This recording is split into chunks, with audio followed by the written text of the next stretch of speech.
श्रीमात्रे नमः।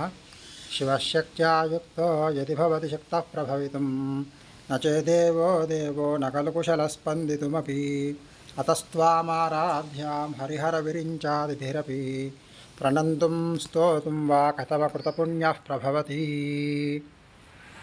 ఇదివరకు వారాహి నవరాత్రులు వాటి యొక్క విశిష్టత గురించి సూక్ష్మంగా కొద్దిగా తెలియజేయడం జరిగింది. ఈరోజు ఇంకా విపులంగా అమ్మవారి యొక్క స్వరూపం ఏంటిది, దాని యొక్క మంత్రశాస్త్రంలో వాటి లక్షణాలు ఏమిటి, అదేవిధంగా ఆ మంత్రస్వరూపం యంత్రస్వరూపం ఎలా దర్శించాలి, అవన్నీ కూడా మనకు లభ్యమైనంత వరకు కూడా మనం ఒకసారి పంచుకుందాం. మనకు సౌందర్యలహరిలో ఉండేటువంటి యొక్క శ్లోకం ఏంటంటే, శివశక్త్యాయుక్తో యది భవతి శక్తః ప్రభవితుం నచేదేవో దేవో న ఖలు కుశలః స్పందితుమపి. మనం శివుడైనా సరే, అంత గొప్ప శివుడైనా సరే, శక్తితో కలిసి ఉన్నప్పుడే అతను కనీసం కదలడానికి అర్హత కలిగి ఉంటాడు, శక్తి కలిగి ఉంటాడు.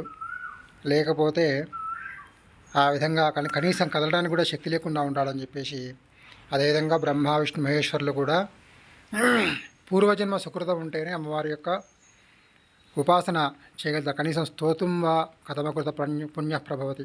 కనీసం స్తోత్రం చేయాలన్నా తలుచుకోవాలన్నా కూడా ఏదైనా గొప్ప పుణ్య విశేషం ఉంటేనే అవన్నీ కూడా లభిస్తాయి అని చెప్పేసి మొదటి శ్లోకంలో చెప్పారు. దీన్ని వివరంగా చూస్తున్నట్లయితే దీంట్లో చాలా అర్థం ఉంటుంది. శివుడు శక్తితో కలిసి ఉండడం అంటే మనకు శ్రీచక్రంలో ఉండేటువంటి యొక్క స్వరూపాన్ని ఒకసారి చూసుకుంటే కొద్దిగా అర్థమవుతుంది. మనకు దాంట్లో ఏం చెప్పారంటే, చతుర్భిః శివచక్రైశ్చ శక్తి చక్రైశ్చ పంచభిః శివశక్త్యాత్మకం జ్ఞేయం శ్రీచక్రం శివయోర్వపుః. నాలుగేమో దాంట్లో 4 త్రికోణాలేమో ఈ యొక్క శివుని యొక్క స్వరూపం అన్నమాట శ్రీచక్రంలో. అదేవిధంగా 5 త్రికోణాలేమో అమ్మవారి యొక్క స్వరూపం. ఈ 9 చక్రాలు కలిస్తేనే అష్టాచక్ర నవద్వార అన్నట్టుగా ఈ 9 త్రికోణాలు కలిసినప్పుడే అది శ్రీచక్రం అవుతుంది. ఆ యొక్క అనంతమైన శక్తి అనేది ఈ యొక్క ఇద్దరి యొక్క కలయిక వల్లనే వస్తుంది అని చెప్పేసి మనకు దాని ద్వారా లబ్ధమవుతుంది. అదేవిధంగా అమ్మవారి యొక్క ఉపాసకులు మనం తీసుకున్నట్లయితే, విష్ణు శివ సురజ్యేష్ఠ. విష్ణువు శివుడు, సురజ్యేష్ఠ అంటే బ్రహ్మ, మనుశ్చంద్రో ధనాధిప, లోపాముద్రా తదాగస్య, లోపాముద్రాదేవి అగస్త్యుడు, స్కంద కుసుమసాయక మన్మధుడు, సురాధీశో రౌహిణేయో దత్తాత్రేయో మహాముని, ఇంద్రుడు, కృష్ణుడు, అదేవిధంగా చంద్రుడు, రోహిణేయుడు అంటే చంద్రుడు, దత్తాత్రేయుడు, దూర్వాస ఇది విఖ్యాత ఏతే ముఖ్య ఉపాసక. వీళ్ళందరూ కూడా అమ్మవారి యొక్క ముఖ్య ఉపాసకులు అని చెప్పబడి ఉంది. అదేవిధంగా మనుశ్చంద్ర కుబేరశ్చ మన్మథ తదనంతరం లోపాముద్రా తదాగస్య, స్కందో విష్ణుస్తదాశివ, దత్తాత్రేయో మనుష్యక్రో, దూర్వాసశ్చ త్రయోదశ, ఉపాసతే మహావిద్యాం ద్వాదశోక్తాస్తవానకే, త్రయోదశాక్షర విద్యా దూర్వాసోపితా శ్రీయే. ఈ విధంగా ఈ యొక్క అమ్మవారి యొక్క ఉపాసన చేసిన గొప్ప గొప్ప వాళ్ళందరూ కూడా వీరందరుగా ఉన్నారు. అయితే అమ్మవారు ముఖ్యంగా మార్కండేయ పురాణంలో చండీపాఠంలో ఏం చెప్తారంటే, సృష్టి స్థితి వినాశానాం శక్తిభూతే సనాతని గుణాశ్రయే గుణమయే నారాయణ నమోస్తుతే. ఈ యొక్క అమ్మవారి యొక్క స్వరూపము ఎప్పుడు కూడా ఈ సృష్టి స్థితి లయలన్నిటికి కూడా కారణం అమ్మవారే, ఆ అమ్మవారిలో ఉండే శక్తి అని చెప్పేసి చెప్తుంది. మనం విధంగా మనం ఆలోచించినట్లయితే ఏ విధమైనటువంటి ఉపాసన చేసినా సరే అది ఒక అమ్మవారి స్వరూపమే. ఉదాహరణకి ఓం నమః శివాయ అన్నా కూడా దాంట్లో నుంచి ఒక శక్తి వస్తుంది కదా, ఆ ఉపాసన చేయడం వల్ల. అది కూడా అమ్మవారి స్వరూపం అని చెప్పి మనకు చెప్పబడింది. ఎందుకంటే అకారాది విసర్గంతా స్వరా షోడశశక్తయ నిత్యా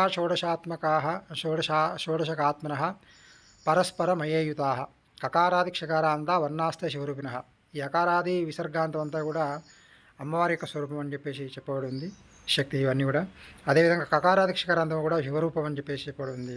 ఈ రెండు కలిసినప్పుడే మనకు ఒక అంగీకరించేటువంటి యొక్క శబ్దాలు మనం సృష్టించగలుగుతాం. ఓం నమః శివాయ అమ్మవారి యొక్క శక్తిని లేకపోతే అని చెప్పేసి వస్తుంది. ఆ యొక్క వా అన్నప్పుడు అమ్మవారి యొక్క స్వరూపం దాంట్లో కలిసినప్పుడే ఆ శక్తి వస్తుంది. కాబట్టి మనం ఏ మంత్రం యొక్క ఉపాసన చేసినా కూడా ఈ యొక్క అమ్మవారి ఉపాసన అని చెప్పేసి సూక్ష్మంగా దీంట్లో తెలియబడి ఉంది. ఈ యొక్క అమ్మవారి ఉపాసనలో అనేక రకాలైన ఉపాసనలు మనకు ఉన్నాయి. ఇప్పుడు లలిత ఉపాసన అయితే కనుక ఈ శ్రీ విద్యలో ఉన్న వాళ్ళందరికీ కూడా తెలుస్తుంది. శ్రీచక్ర రాజనిలయ అని చెప్పేసి అమ్మవారిని అంటారు. అదేవిధంగా కిరిచక్ర రథారుడ దండనాథ పురస్కృత. అమ్మవారి స్వరూపం ఏంటంటే కిరిచక్రంతో కిరిచక్ర రథంతో ఉన్నటువంటి యొక్క దండనాయిక అంటే వారాహి అమ్మవారి యొక్క ముందర ఉంటుందని చెప్పేసి ఆ లలిత శాసనం వల్ల తెలుస్తుంది. అదేవిధంగా గేయచక్ర మందిని పరిచేత అని చెప్పేసి రాజశ్యామల అమ్మవారు ఉంది. ఈ ముగ్గురిని కూడా ఇచ్ఛాశక్తి, జ్ఞానశక్తి, క్రియాశక్తిగా మనం సమన్వయం చేసుకుంటూ ఈ యొక్క శ్రీ విద్యా ఉపాసనలో చేస్తూ ఉంటాము. ముఖ్యంగా ఇప్పుడు మనం తెలుసుకోవాలనుకుంటుంది వారాహి స్వరూపం కాబట్టి ముందుగా అమ్మవారి యొక్క స్వరూపాన్ని చూద్దాము. అమ్మవారి యొక్క స్వరూపాన్ని మనం చూసినట్లయితే ఆ యొక్క అమ్మవారి యొక్క ఆయుధాలు చూడండి. ముందుగా ఇదివరకు కూడా మనం చెప్పుకున్నాము. అమ్మవారి యొక్క దంష్ట్రాలు, ముఖ్యంగా ఈ యొక్క 2 దంష్ట్రాలు కలిగి ఉంటుంది అమ్మవారు. ఇవన్నీ కూడా వేద ఉచ్చారణ హేతువులు. ఎప్పుడైనా కూడా మనకి మంత్ర సాధన చేయాలంటే దంష్ట్రాలు అనేటివి చాలా ముఖ్యమైనది. మనం గణపతి ఏకదంతులు అన్నా కూడా వారాహి అమ్మవారిని తీసుకున్నా కూడా ఈ యొక్క స్వరూపం మనకి ఏం తెలియజేస్తుందంటే ఈ యొక్క అమ్మవారి యొక్క స్వరూపంని మనం ధ్యానం చేసుకోవడం వల్ల, అమ్మవారిని దర్శించడం వల్ల ఈ యొక్క వేద ఉచ్చారణ కానీ లేదా మంత్ర సాధనలు కానీ అన్నీ కూడా చాలా సులభంగా మనకు లభిస్తాయని చెప్పేసి తెలుస్తుంది. అదేవిధంగా ఈ యొక్క భూమండలాన్ని ఉద్ధరించినటువంటి యొక్క వరాహస్వామి యొక్క స్వరూపమే, ఆ స్త్రీ స్వరూపమే వారాహి అని చెప్పేసి కూడా మనకు తెలుస్తూ ఉంది. అందువల్ల వేద హోమాలు కానీ ఏవైనా చేసినప్పుడు అమ్మవారిని దర్శించడం వల్ల, అమ్మవారి యొక్క ఉపాసన చేయడం వల్ల తప్పకుండా దాంట్లో మనకి వృద్ధి కలుగుతుందని చెప్పేసి ఈ స్వరూపం ద్వారా తెలుసుకోవచ్చు.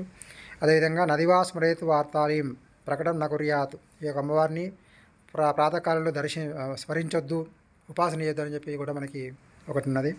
అదేవిధంగా అమ్మవారి యొక్క ఆయుధాలు చూసినట్లయితే ముఖ్యంగా 2 ప్రత్యేకమైన ఆయుధాలు ఉంటాయి. ఒకటేమో ముసలం, రెండోదేమో హలం. రోకలి ఒకటి, నాగలి ఒకటి, ఈ 2 ఉంటాయి. ఈ హలం అనేది ఏంటంటే మన యొక్క అంటే నాగలంటే ఏంటంటే మన యొక్క కర్మ బీజాలు వాపన చేయడానికి. అంటే ఇక్కడ బీజాలంటే మనము మన క్రియాశక్తిగా తీసుకుంటే అదొక అర్థంగా తీసుకోవచ్చు. అదేవిధంగా మనం మంత్ర సాధన చేయాలంటే అన్నీ కూడా బీజాలు అని చెప్పేసి అంటారు.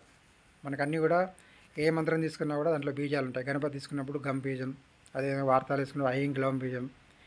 ఇవేంటంటే మనకు శాస్త్రంలో కల్పవృక్షము, కామధేను, చింతామణి అని చెప్పేసి అనేక రకాలైనటువంటి యొక్క మన కోరికలు తీర్చేటువంటి పదార్థాలు తెలియజేసి ఉంటాయి. ఇవన్నీ ఏంటంటే కూడా ఇప్పుడు కల్పవృక్షం అంటే ఏంటంటే అది ఎక్కడో ఉంటుంది, మనం దాని దగ్గరికి వెళ్ళాలి అట్లా కాదు. ఏంటంటే గురువు ద్వారా ఒక బీజం, ఒక మంత్రం మనకు వచ్చినప్పుడు ఆ యొక్క బీజంని మనం శక్తివంతంగా తయారు చేసినప్పుడు దాన్ని మనం పదే మనసులో మనన చేస్తున్నప్పుడు అదే ఒక వృక్షంలాగా మారిపోయి మన కోరికలు తీర్చే కల్పవృక్షంగా మారుతుందని చెప్పేసి చెప్పబడుతుంది. అయితే ఈ యొక్క ముఖ్యంగా అమ్మవారి యొక్క స్వరూపంలో హలం ధరించి ఉంటుంది అమ్మవారు. ఆ యొక్క నాగలు ధరించి ఉంటుంది. ఈ నాగలు దేనికంటే మన యొక్క బీజాలన్నీ కూడా వాపన చేసి వాటిని వృద్ధిలోకి వాటిని ఆరోపణ చేయాలంటే ఈ యొక్క సూచన అనేది ఈ యొక్క నాగలిగా మనం తెలుసుకోవచ్చు. అదేవిధంగా ముసలం అంటే రోకలి. ఆ వచ్చినటువంటి యొక్క ఏదైతే బీజాలు మనం వేస్తామో దాని నుంచి వచ్చినటువంటి యొక్క ఫలాలు ఏవైతే ఉంటాయో అవి తీసుకొని అనుభవించాలంటే ఆ యొక్క ఆయుధంగా ఈ యొక్క ముసలం మనం దర్శించవచ్చు.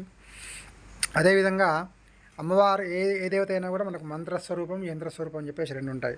మంత్రం అనేది ఆత్మగా, యంత్రం అనేది శరీరంగా శాస్త్రంలో చెప్పబడి ఉంది.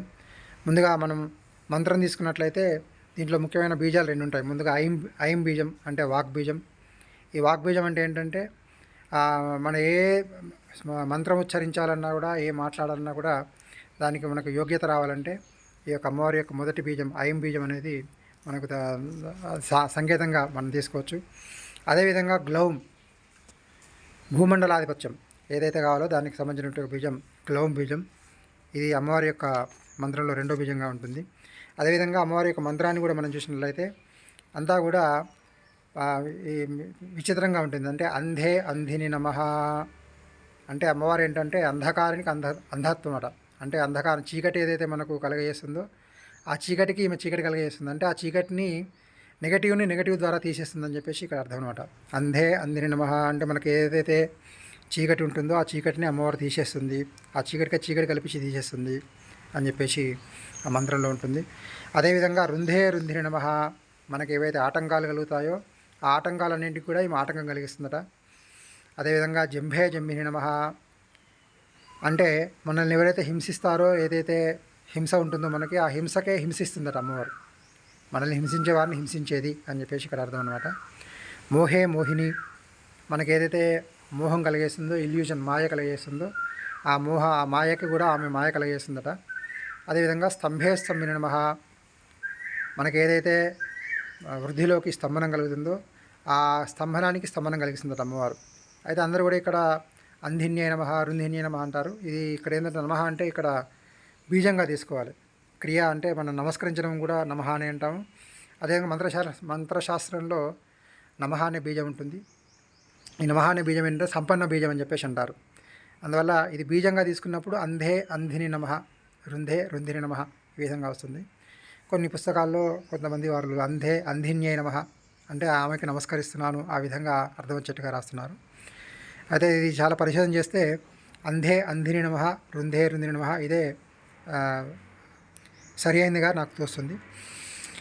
దాని తర్వాత సర్వదుష్ట ప్రదుష్టానాం సర్వేషాం సర్వవాక్చిత చక్షుర్ ముఖగతి జిహ్వా సంబనం గురు. ఎవరైతే మనకు దుష్టులు ఉన్నారో వారి యొక్క వాక్ చిత్త అన్నీ కూడా స్తంభనం చేయాలని చెప్పేసి, అదేవిధంగా టహటహ టహటహ అని చెప్పేస్తుంది.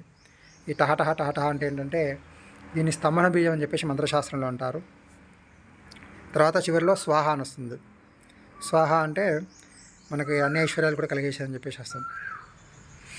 ఈ విధంగా ఈ యొక్క మంత్రం యొక్క స్వరూపాన్ని, అమ్మవారి యొక్క స్వరూపాన్ని ఈ విధంగా దర్శించవచ్చు. అదేవిధంగా మనం యంత్రం తీసుకున్నట్లయితే అమ్మవారి యొక్క యంత్రం త్రియార పంచార షడార దళాష్టక శతపత్ర సహస్ర పద్మాసనాయ నమః. ఇది అమ్మవారి వారాహి యొక్క యంత్రం యొక్క కిరిచక్రం యొక్క వర్ణన ఉంది మంత్రశాస్త్రంలో. త్రియార అంటే 3 కోణాలు. ఈ 3 కోణాల్లో 3 దేవతలు ఉంటారు. ఈ 3 కోణాలు ముఖ్యంగా దేనికంటే సాధన, సృష్టి, జిజ్ఞాస ఈ మూడింటి కూడా ప్రతీకగా మంత్రశాస్త్రం చెప్తుంది. సాధన, సృష్టి, జిజ్ఞాస. అదేవిధంగా రెండో ఆవరణ పంచార అంటే 5 దళాలు. ఈ 5 దళాలు ఏంటంటే త్వక్చక్షు శ్రోత్ర జిహ్వాఘ్రాణ, మన పంచతన్మాత్రలు ఏవైతే ఉంటాయో వాటికి సంబంధించినటువంటి యొక్క దేవతలు ఈ 5 దళాల్లో కూడా ఉంటారు. త్వచక్షు శ్రోత్ర జిహ్వాఘ్రాణ, శరీరము, చక్షు అంటే కళ్ళు, శ్రోత్రము చెవులు, ఘ్రాణ అంటే వాసన, ఈ రసన ఈ యొక్క అంటే మనం వాటి యొక్క రుచిని తెలుసుకోవడం, ఇవన్నీ కూడా రెండో ఆవరణలో పంచారం అంటే 5 దళాల్లో ఉంటాయి. అదేవిధంగా మూడోది వచ్చేసి షడార. షడార అంటే షడ్ ధాతువులు అని చెప్పేసి మన శరీరంలో ఉంటాయి. ఒక్కొక్క ఆధార చక్రానికి ఒక్కొక్క ఆధార దేవత ఉంటుంది. సాకిని మూలాధారము, కాకిని స్వాధిష్టానము, లాకిని మణిపూరకము, రాకిని అనాహతము, డాకిని విశుద్ధి. అదేవిధంగా హాకిని అనే దేవత ఆధార దేవత ఆజ్ఞాచక్రానికి. ఈ విధంగా ఈ కుండలిని యోగం చేసే వాళ్ళకి ఇవన్నీ కూడా కరతలమరకంగా ఉంటాయి. ఆయా దేవతలు ఆయా యొక్క చక్రాలన్నీ కూడా వీటి సంకేతంగా ఈ 3వ ఆవరణలో ఉంటుంది ఈ యొక్క వారాహి యంత్రంలో. అదేవిధంగా 4వ ఆవరణ తీసుకున్నట్లయితే దళాష్టక 8 దళాలతో ఉంటుంటారు 4వది. ఇవన్నీ కూడా ఈ దేవతలన్నీ కూడా దేనికంటే ప్రాణో పానం వ్యానోదాన సమానః ఈ యొక్క 5. అదేవిధంగా ఇంద్రియాలు, మనస్సు, బుద్ధి ఈ అన్నీ కలిపి 8 మొత్తం సంఖ్య. ఇంద్రియాలు, మనసు, బుద్ధి 3. అదేవిధంగా ప్రాణ, అపాన, వ్యాన, ఉదాన, సమాన వీటన్నిటి కూడా సూచనగా ఈ యొక్క 4వ ఆవరణ చెప్పబడింది. అదేవిధంగా శతపత్ర మన ఆధారంలో షడాధారాలు మొత్తం మూలాధారము, స్వాధిష్టానము, మణిపూరకము, అనాహతము, విశుద్ధి, ఆజ్ఞ ఇవన్నీ తీసుకున్నట్లయితే ఆ దళాల్లో ఉండేటువంటి యొక్క సంఖ్య ఏదైతే ఉంటుందో అవన్నీ కూడా కలిపితే మనకి పైనుంచి కింది నుంచి పైకి వెళ్తే మొత్తం కూడా 100 ఉంటాయి. వాటిని శతపత్రం ఈ యొక్క 100 దళాలు సూచిస్తా అని చెప్పేసి దాంట్లో ఉంది. అదేవిధంగా చివరిలో 6వ దాంట్లో సహస్ర పద్మాసనాయ నమః. సహస్రం అంటే అక్కడ 1000 మంది దేవతలు. ఇందులో ఏంటంటే రుద్రులు, ఏకాదశ రుద్రులు, ద్వాదశాదిత్యులు, అదేవిధంగా రుద్ర పరిచారకులు, యక్షులు, గంధర్వులు, అష్టవినాయకులు, అదేవిధంగా అశ్విని దేవతలు ఇత్యా దేవతలన్నీ కూడా ఇంద్రాది అష్టదిక్పాలకులు వీరందరూ కూడా ఈ యొక్క సహస్రాలు 1000 దళాల్లో వస్తారు. ఇది సూక్ష్మంగా. అంతేకాకుండా ఈ యొక్క కిరిచక్రం, ఈ యొక్క చక్రానిలో ఇంకొక 3 వాహనాలు ఉంటాయండి. ఒకటేమో మహామహిషాయ. మహిషం అంటే బర్రె, అదేంటంటే దున్నపోత, అదేంటంటే మన యొక్క కర్మ కోరికను కూడా అది సూచిస్తుంది. సింహవాహనం అని చెప్పేసి ఇంకోటి ఉంటుంది. ఈ యొక్క చక్రంలోనే 3 ఉంటాయండి. ఒకటి మహిషము, ఒకటి సింహము, ఇంకోటి జింక. ఈ మహిషమేమో మన యొక్క కర్మ కోరికకు సూచనగా కనిపిస్తుంది. సింహమేమో రాజమార్గం ద్వారా, రాజయోగం ద్వారా మన కోరికలు సాధించుకోవడం కల్పిస్తుంది. ఆ జింక అనేది మన యొక్క మనసు పైన నియంత్రణ కలిగి అప్రదేహత సాధన చేయడం దీంట్లో కల్పిస్తుంది. ఈ విధంగా ఈ యొక్క యంత్ర స్వరూపం ఈ విధంగా ఉంటుంది. నిగ్రహ, అనుగ్రహ, క్షమ అనేటువంటి అన్నీ కూడా దీని ద్వారా మనకు లభిస్తుంది. అంతఃశత్రు సంహారము, బుద్ధి వివర్ధన, సత్య సాధన, నైపుణ్యము ఇవన్నీ కూడా కావాలంటే ఈ యొక్క అమ్మవారిని ఆ సాధన చేయాలి. ఈ యొక్క యంత్రానికి ముఖ్యంగా రక్తాన్నము, హరిద్రాన్నము, మినపప్పు, గుమ్మడికాయ, బియ్యపిండి, పాలు, ఉప్పు, త్రిఫలం, బెల్లము, పెరుగు, పాలు, నెయ్యి, అన్నము ఇలాంటి వాటన్నింటిని కూడా బలిప్రదానం చేయాలని చెప్పేసి దాంట్లో ఈ యొక్క మంత్రశాస్త్రంలో చెప్పబడి ఉంది.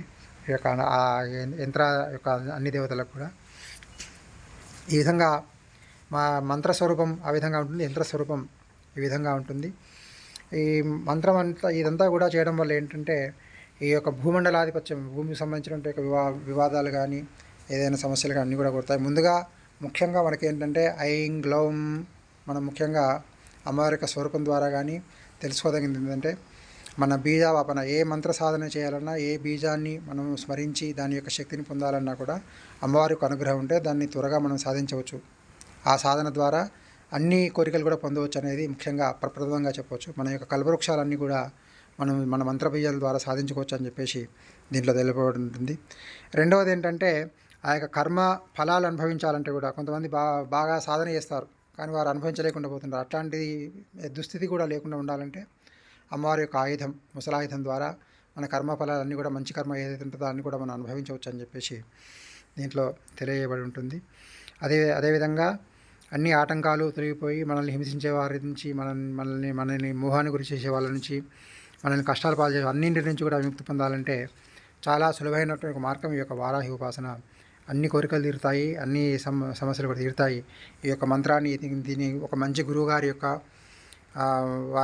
చూపిన మార్గంలో వెళ్ళడం ద్వారా తప్పకుండా చాలా సులభంగా అమ్మవారి యొక్క అనుగ్రహాన్ని పొందవచ్చు.